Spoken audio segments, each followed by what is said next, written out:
है शिव महापुराण की कथा कहती है, अगर जल्दी से चुटकी बजाते ही परमात्मा का पथ प्राप्त करना है तो जहां शिव महापुराण कथा का कुंडा भरा हो उसमें डुबकी लगा के जाओ।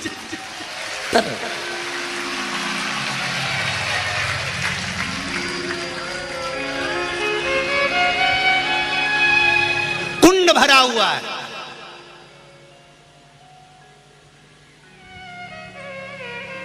हम तो उनसे भी कहेंगे, सुन लो भाटा पारा वालों, सरसों का तेल डाल के कानों में।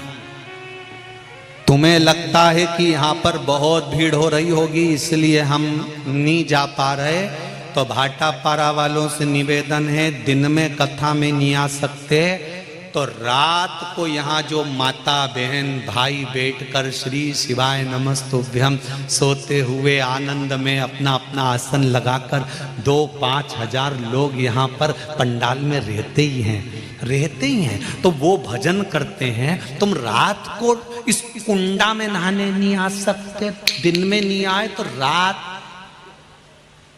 डुबकी लगा के चले।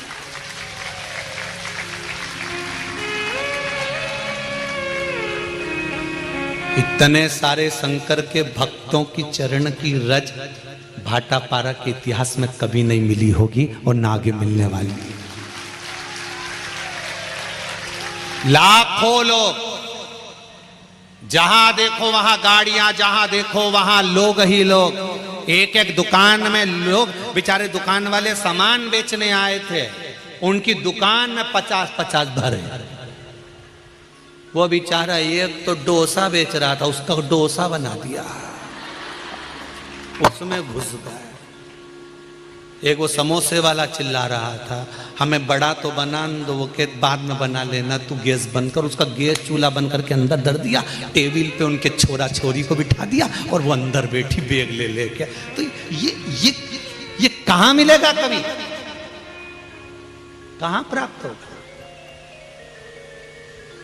शावर में नहाने में टाइम लगेगा। शावर मतलब तप, शावर मतलब तप। तप में भगवान मिलने में टाइम लगेगा। डब्बे से नहाना मतलब मंदिर जाओ, यहां जाओ, वहां जाओ, सब दूर जा जाके नहाओ, उसमें भी तरने में टाइम लगेगा। पर तालाब में कूद कर बाहर जाने में टाइम नहीं लगेगा। शिव महापुराण का एक डुबकी लगाई और बाहर, शिव महापुराण की एक डुबकी लगाई और बाहर, कथा सुनी चले। पार्वती जी कर रही है, मैं अकेली। शंकर भगवान कहते हैं तू अकेली नहीं है पार्वती जी। पार्वती, जहां मनुष्य का जन्म होता है, मानव का शरीर मिलता है, मनुष्य जब पैदा होता है, जब वो 3.5 करोड़ रोम छिद्र मनुष्य के शरीर में होते हैं, 21,600 श्वास मनुष्य के शरीर से रोज निकलती है। मानव जब जन्म लेता है, शंकर भगवान कहते हैं वो अकेला नहीं आता। शिव कह रहे हैं कि उसके साथ में शंकर का विश्वास प्रकट होकर जन्म लेता है। अगर मनुष्य सोचता है कि मैं अकेला हूं तो वो समझ नहीं पाता कि भगवान उसके साथ है। जब भी कोई कर्म करने मनुष्य जाए और मुझे याद कर ले तो वो अकेला नहीं रहता, मैं उसके साथ चलता रहता हूं, हर पल, हर घड़ी, हर क्षण।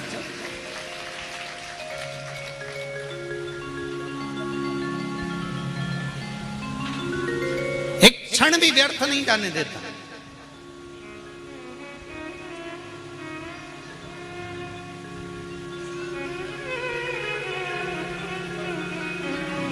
महाराज, पार्वती जी बोली मैं अकेली रहूंगी। शंकर भगवान बोले अकेली नहीं पार्वती, अकेली नहीं हो। आप भी सुन लेना जरा अच्छे से।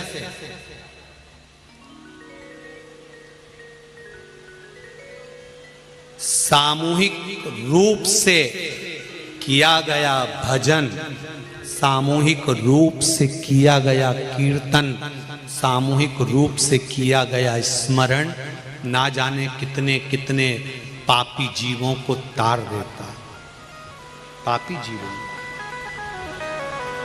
तार देता।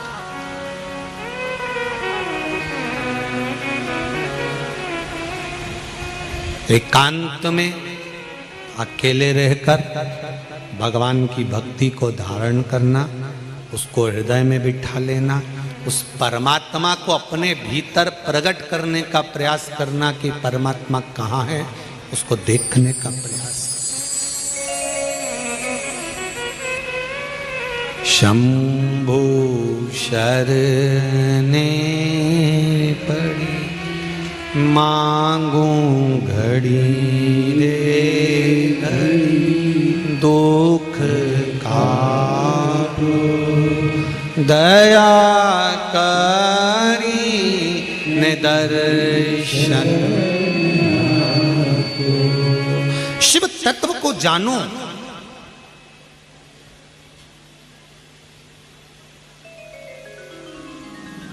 शंकर भगवान को पहचानने का एक दृष्टि, एक नयन, एक नेत्र चाहिए।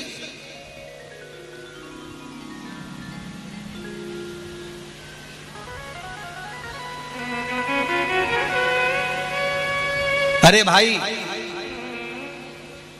दांत दुखते हैं तो दांत के डॉक्टर के पास जाना पड़ता है, बोलो सही है। आंखें खराब होए तो बोलते जाओ, आंख के डॉक्टर के पास।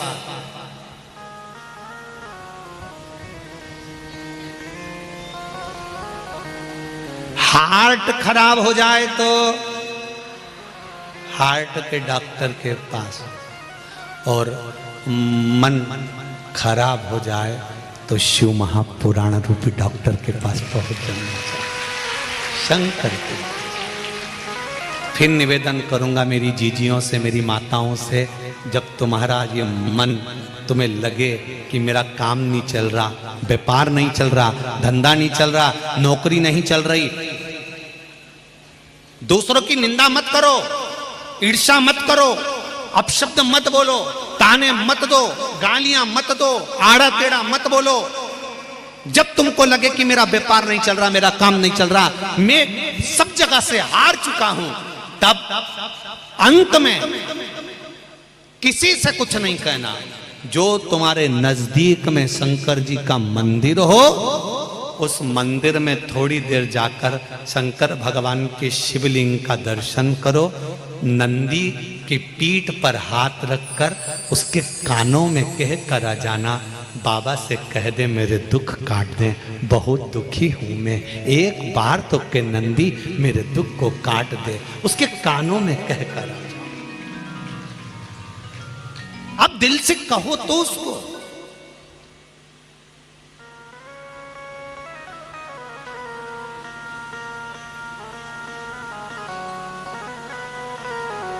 दिल से बोला ही नहीं आपने एक बार भी। दिल से तो तुम केवल अपनी पत्नी से और पति से आपस में बात कर लेती हो, ए जी गुड नाइट। इतने दिल से तुम कभी देवाधिदेव महादेव से बोली हो, भोला, ए भोला, ए भोला। इतने में तो पति चिल्ला के बोलेगा, सो रही, काय को चिल्ला रही? मैं तुमसे थोड़ी ना बात कर रही, मैं तो उससे कह रही। किससे? शिव जी से। भोला, ए भोला, शंभु, शंकर, ए मेरे ओ घड़ी, मेरे दयाल। प्राप्त हो जाता है। उसी तरह जन्म लेने वाले मनुष्य के अंदर परमात्मा जन्म से ही रहता है। थोड़ा सा शिव महापुराण की मथनी से मथा जाता है तो वो निकल कर बाहर आ जाता है कि शिव है। उसको पहचान के नेत्र मिल जाते हैं कि भगवान शंकर है। भगवान शिव है, ये पहचान के नेत्र प्राप्त हो जाते हैं। ये पहचान प्राप्त हो जाती है कि भगवान शंकर है।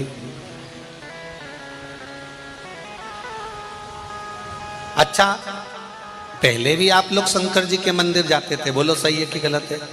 पहले भी आप शंकर जी का पूजन करते थे, पहले भी आप बेलपत्र चढ़ाते थे, पहले भी आप जल चढ़ाते थे, पहले भी चावल का दाना चढ़ाते थे, पहले भी आप शिव जी का स्मरण करते थे, पहले भी आप पंचाक्षर, षडाक्षर, द्वादशाक्षर, राम नाम, कृष्ण नाम, श्री शिवाय नमस्तुभ्यम पहले भी जपते थे।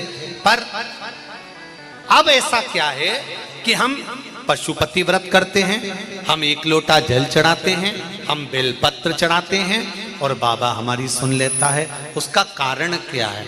दूध में घी पहले से था, बस थोड़ा सा शिव महापुराण ने मथ दिया, तुम्हारे भीतर विश्वास और ज्यादा जाग गया। अब भगवान को प्रकट होने में देरी नहीं लगती, तुरंत प्रकट हो जाए। उसके प्रकट होने में देरी नहीं लगती, तुरंत हो जाए।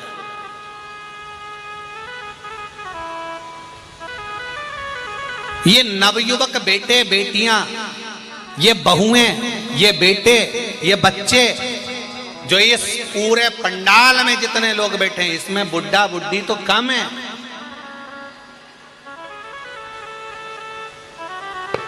सत्तर, 75, 80, 90 और 100 साल वाले तो यहां कम है। यहां आपको मिलेंगे तो 60 के नीचे के ढेर लगे हुए हैं, जहां देखो।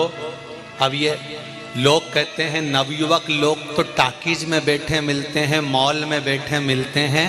उनसे कहूंगा जो कहते थे मॉल और टाकीज में मिलते हैं, एक बार इन नवयुवक बेटा बेटियों को देखना है तो शिव महापुराण में आकर देख।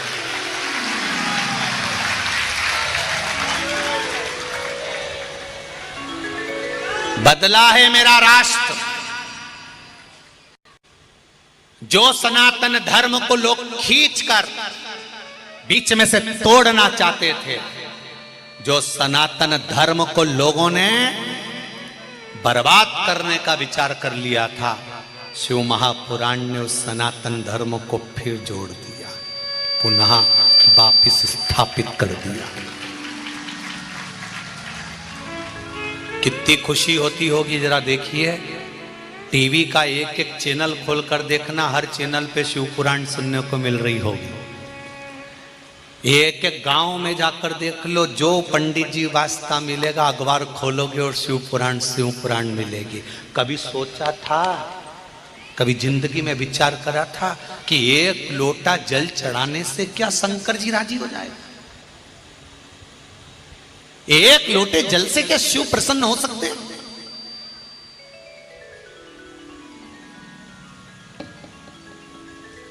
हम उसके दरवाजे पर जा रहे हैं और वह हमारी सुन रहा है।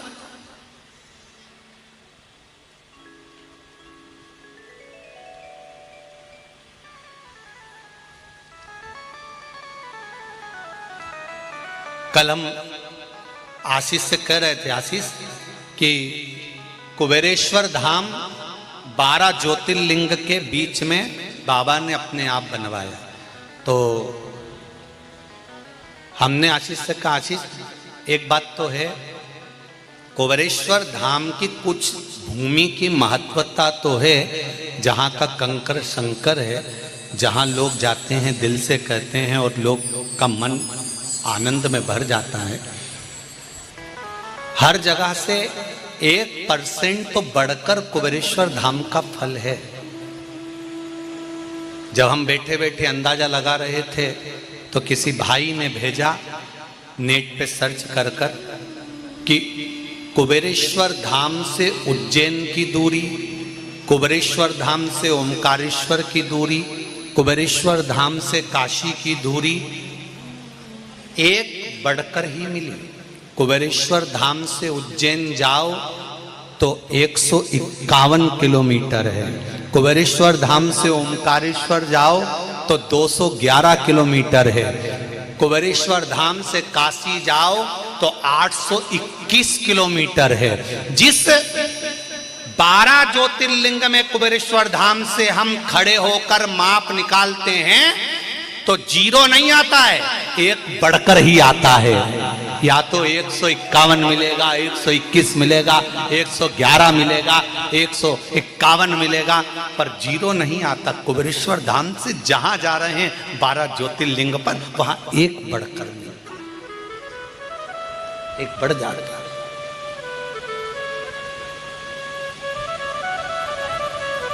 जब कुबेरेश्वर धाम से 12 ज्योतिर्लिंग एक बढ़कर मिलता है तो मेरा विश्वास कहता है जो शिव महापुराण की कथा सुनता होगा, मेरा देव अधिदेव महादेव उसको भी एक बढ़ाकर ही देता होगा, ये निश्चित है, एक बढ़ा देता है। और हमने देखा इंदौर में बढ़ बढ़ के मिला है। उनने पशुपति व्रत करे थे एक बच्चे के लिए, तुमने देखी थी इंदौर की कथा? कितने दिए भगवान? 3। अब इससे अंदाजा लग जाता है कि वो एक बड़ा करते। इसलिए तुमसे भी निवेदन है, घर मांगना भोलेनाथ जी से तो कहना एक देना प्रभु, भगवान एक अपनी तरफ से जोड़ के दे, ले जा, दे। कई लोग बेटी के विवाह में गाय दान करते हैं, कई लोग कोई शांत हो जाता है तो 12वें में 13वें में गाय दान करते हैं ना, गऊ दान करते हैं। तो उसका नियम क्या है? गौदान का नियम होता है कि गाय को अगर दादा परदादा के लिए दान कर रहे हो, वो चले गए, शांत हो गए, उनके 12वें में, उनके 13वें में, उनके 1 महीने के बाद अगर आप दान कर रहे हो, 12वें 13वें में दे रहे हो, या कन्यादान बेटी का कर रहे हो उसमें गौदान कर रहे हो, या तुम्हारा मन हुआ का गौदान करना है हमारे पूर्वजों, तो पहले उस गाय बछड़े को अपने घर में रखकर उसकी सेवा करना पड़ेगी 1 रात्रि 2 रात्रि, उसके बाद गौदान करो। पहले उसकी सेवा तो करो।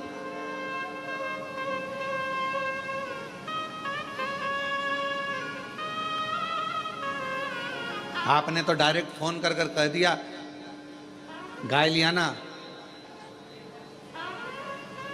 दान करना है। पंडित जी ने संकल्प छुड़ाया, गाय दरवाजे पर आई और 1 मिनट में संकल्प छूटा। पंडित जी से कहा ले जाओ गाय, लेके जाओ जल्दी से, गाय बछड़ा लेकर जाओ। पंडित जी गाय बछड़ा लेकर चले, ढीले कम करो, गाय बछड़ा पंडित जी लेकर चले। ये श्रेष्ठता नहीं। तुलसा जी का पौधा घर में रखकर उसको पोषित कर कर बड़ा कर कर फिर शालिग्राम भगवान से विवाह कर कर फिर दिया। बेलपत्र का पौधा पहले बड़ा कर कर अपने घर में थोड़ा सा, नहीं ज़्यादा रख सकते तो 8 दिन 7 दिन 5 दिन 15 दिन 20 दिन 1 महीना 2 महीना 4 महीना 6 महीना जितना आपका रख सकते हो रखकर फिर किसी जगह पर लगाए। क्यों, क्या जरूरत है गुरुजी अपने घर में पौधे को रखकर फिर दान करना, अपने घर में पौधे को रखकर फिर कहीं लगवाना, अपने घर में पौधे को पहले परवरिश कर कर फिर कहीं उसको लगवाना? कारण क्या पड़ता है? कारण एक है, वायव्य संहिता शिव महापुराण की कहती है, अगर हमने किसी बेलपत्र के पौधे को अपने घर में रखकर 5 दिन 7 दिन 1 महीना 15 दिन 6 महीना उसको परवरिश करा तो हमारे घर का कितना भी नेगेटिवता, कितनी भी हमारे घर में कुछ भी गंदा हो रहा है, कुछ गलत हो रहा है, कोई गलत हो रहा है, कोई झूठ बोल रहा है, कोई पाप कर्म हो गया हमारे घर में, इस भूमि पर जिसमें हम रहते हैं उस घर में एनर्जी अगर नहीं है तो आपने उस पौधे को अपने घर में रखकर उसका परवरिश कर कर 15 दिन 7 दिन 1 महीना 2 महीना 6 महीना 8 महीना जितना तुम्हारा मन कर जाए, 1 दिन 2 दिन जितना मन कर, उसके बाद पौधे को कहीं लगवा। क्यों?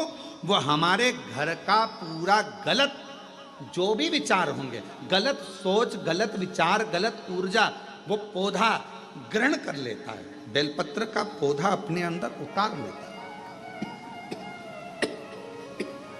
और बाद में फिर वो बेलपत्र के पौधे को हम ले जाकर कहीं रोपित कर देते हैं तो उसकी ऊर्जा हमारे घर पर हमेशा रहती है, हमेशा।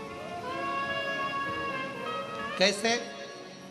इसके सत्य प्रमाण क्या हो सकता है? तो सत्य प्रमाण का स्मरण करिएगा। एक गाय को 5 दिन, 7 दिन, 9 दिन, 15 दिन अपने दरवाजे से रोटी दीजिए। 9 दिन रोज रोटी दो, 10वें दिन गाय तुम्हारे दरवाजे पर आकर खड़ी हो जाए। बोलो खड़ी होगी कि नहीं होगी? जम के तो बोलो, खड़ी होगी ना। गौ माता को तुमने रोटी दिया, अब गाय रोज आकर, तुम रोटी खा ला रहे 2 दिन, 3 दिन, 5 दिन तुमने रोटी दिया तो गाय आकर खड़ी हो जाएगी। एक कुत्ता को तुम्हारे दरवाजे पर रोटी देना चालू करो, 8 दिन बाद वो कुत्ता तुम्हारे दरवाजे पर बैठना चालू कर देगा। बोलो सही है कि गलत है? जम के तो बोलो, ठीक है। एक पक्षी के लिए 2 दिन, 5 दिन, 7 दिन अपने घर के छत पर अनाज डालकर देखो, 7 दिन के बाद पक्षी तुम्हारे दरवाजे पर, तुम्हारे छत पर आना चालू करेंगे कि नहीं करेंगे? बोलो बोलो, जम के बोलो। पक्षी आ रहे हैं, गाय आ रही है, कुत्ता आ रहा है, किसी को दे रहे हो आप तो वो आ रहा है। उसी तरह जब हम हमारे घर में एक बेलपत्र के पौधे को बड़ा करते हैं और बड़ा करने के बाद उस बेलपत्र के पौधे